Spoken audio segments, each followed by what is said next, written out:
মার্কিন president Donald Trump অভিযোগ করেছেন যে বাইডেন প্রশাসন বাংলাদেশের এক নামহীন প্রতিষ্ঠানের জন্য $29 মিলিয়ন বাংলাদেশের মুদ্রায় প্রায় ৩৪৮ কোটি টাকা বরাদ্দ করেছিল।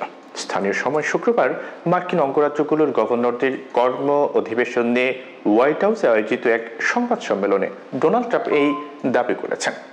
হোয়াইট হাউসের ইউটিউব চ্যানেলে তার বক্তব্যের ভিডিও প্রকাশ করা হয়েছে। ট্রাম্প বলেছেন যে বাংলাদেশের রাজনৈতিক পরিকাঠামো শক্তিশালী করতে বাইডেন প্রশাসন $29 মিলিয়ন বরাদ্দ করেছিল।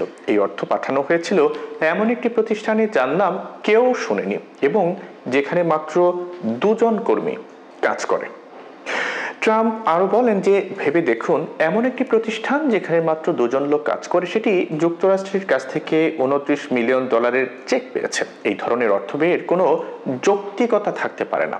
সরকারি ব্যয় সাশ্রয়ে ট্রাম্পের গৃহীত উদ্যোগের অংশ হিসেবে ইলন মাস্কের পরিচালিত সরকারি সক্ষমতা বিভাগ সম্প্রতি একাধিক দেশের জন্য বরাদ্দ বাতিলের সিদ্ধান্ত নিয়েছে। এর মধ্যে বাংলাদেশের $29 মিলিয়ন সহায়তাও অন্তর্ভুক্ত ছিল। ট্রাম্পের এই অভিযোগের পরিপ্রেক্ষিতে মার্কিন সরকারি সংস্থা ইউএসএআইডি কোনো মন্তব্য করেনি। তবে বিশ্লেষকদের মত হলো যে এই ধরনের বৈদেশিক অনুদান সাধারণত গণতন্ত্র ও সুশাসন উন্নয়নের জন্য দেওয়া হয়ে থাকে। ট্রাম্প আরো বলেছেন যে এই অর্থ যারা পেয়েছে তারা বোধহয় এখন ধনী হয়ে গেছে। আশা করি তারা শিগগিরই কোনো বড় বিজনেস ম্যাগাজিনের কাভার স্টোরিতে আসবে। প্রসঙ্গত গত বছরের 5 অগস্ট ছাত্র জনতার ব্যাপক আন্দোলনের পর তৎকালীন প্রধানমন্ত্রী শেখ হাসিনা ক্ষমতাচ্যুত হন। এর পেছনে মার্কিন ডিপ স্টেটের সম্পৃক্ততা রয়েছে বলে অভিযোগ উঠলেও সম্প্রতি ট্রাম্প ভারতীয় প্রধানমন্ত্রী নরেন্দ্র মোদীর সঙ্গে এক বৈঠকে এই অভিযোগ অস্বীকার করেছেন।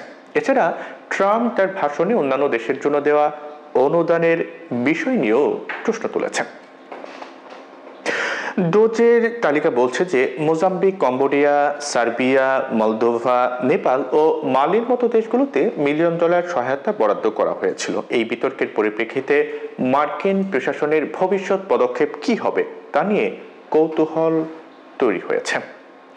যুক্তরাষ্ট্রে কাজ করার অভিজ্ঞতা রয়েছে বাংলাদেশের এমন একজন সাবেক জ্যেষ্ঠ কূটনীতিক গণমাধ্যম প্রথম আলোকে বলেছেন যে ইউএসএআইডি কিংবা যুক্তরাষ্ট্রের অন্য কোনো সংস্থার কাছ থেকে আর্থিক সহায়তা পেতে হলে সেই সংগঠন বা সংস্থার যুক্তরাষ্ট্রের নিবন্ধন প্রয়োজন, আর ব্যক্তির ক্ষেত্রে যুক্তরাষ্ট্রের নাগরিকত্ব থাকাটা বাঞ্ছনীয়। এই সহায়তা সরাসরি বাইরের কারো কাছে যাওয়ার কথা নয়।